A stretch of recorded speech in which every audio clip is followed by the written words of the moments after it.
So probably the most unique feature about CNC4 from a multiplayer standpoint is our Domination mode. So the way Domination mode works is you have 5 goal nodes, which we call our Tiberian control hubs, spread around the map. And the objective is to capture those nodes and hold on to them for as long as possible to accumulate points so that your team can win. So there's a variety of ways to win, but it's not just killing the other guy, it's objective based. Though you can kill the other guy, it will help you win. And the bigger the thing you kill, the more points you get. Along the same lines, getting rid of base building means that you want the player to be able to do something across the map and really be able to project power in different areas and take control of it with units or resources or what have you. It's more about working as a team, working with 2, 3, 4 other teammates to really spread out, capture those nodes, use the class system to actually hold those nodes and then branch out. So you play as a group as opposed to just being 5 guys on the same side all trying to kill the other person. We try and encourage team play. What this results in is a case where team play is much more important than it was in previous games. Although in previous games you could quickly run in and decimate somebody's base, in this particular case, if you're not constantly aware of the battlefield, where your forces are and where the battle lines are drawn, you're not going to be able to hold control of those Tiberian control networks and not going to be able to win. We've lost Node 1. One of the things that we really wanted to focus on in Command & Conquer 4 early on in the development process was the fluidity of class changing and really your ability to strongly impact the game in a very different way by playing each individual class. Being able to respawn really changes up how you play multiplayer because you're no longer damned by the choices you made at the beginning of the game.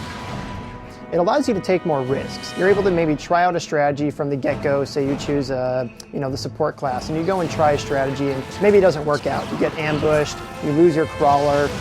Instead of having to admit defeat, we have the respawn system, so that allows you to change up your strategy, work with your teammates to find out what the team needs at that point in time, and then come back and try and get revenge on that guy who killed you. That's exactly what Command & Conquer 4 is all about. Getting into the action as soon as possible, not having a whole lot of wait time in between, and being able to make those split-second decisions that turn the tide of battle completely in the other direction. Capture 3 control nodes. While CNC4 was designed around team play, it is actually an extremely fun 1v1 game. So hardcore 1v1 players, they can play 1v1, but we really want to draw them into the team play experience. We went to the point of having some of the world's best 1v1 players, guys who crush me without even loading the game, come in and play CNC4 and give us their feedback. One of the most surprising pieces of feedback we got was that they enjoyed 3v3, 4v4, and 5v5 a lot. But really, when it gets down to it, what makes Command & Conquer 4 the most fun in terms of team play, and what's really going to appeal to these high-end players, is how the different classes mesh with each other. When you are in coordination with another player on your team, and you have a team leader, and you're all on vent, and you're yelling at each other to go to a particular area, or support another area, or throw up defenses, or throw up a tunnel, things get really fast, really hectic, and a whole lot of fun.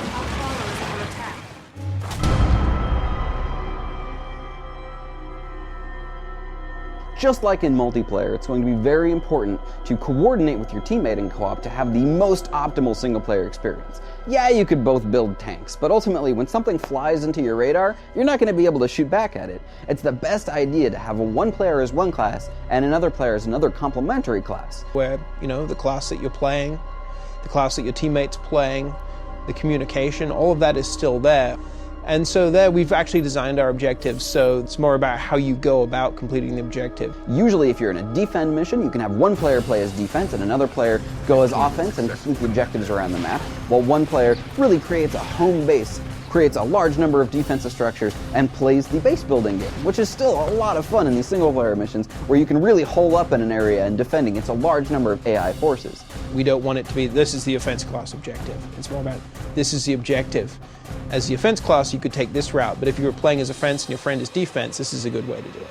Overall, we're really looking forward to people jumping online and trying out Command & Conquer 4. We've tried a large number of different methodologies to allow players to jump in, get the action they want out of a Command & Conquer game, but at the same time be playing in a very social atmosphere with their friends and allow them to focus on the teamwork aspects that really make multiplayer longevity increase dramatically. So if you're interested in exploring new ways to play RTS multiplayer, but you still like to blow up tanks, I think CNC4 multiplayer is for you. It has team play, you can play as one-on-one player, even in a team play context. And then we got co-op. We have full co-op, which is just a whole new way to play campaign. It's like a real progression of what we've done in the past. We knew that multiplayer was going to be the thing that lasted a long time after launch, so we've put a lot of effort into trying to make that the best experience ever, trying to make it less intimidating for players to get online and to have a great time playing CNC. And we hope you all check it out when the game is on shelves on March 16th.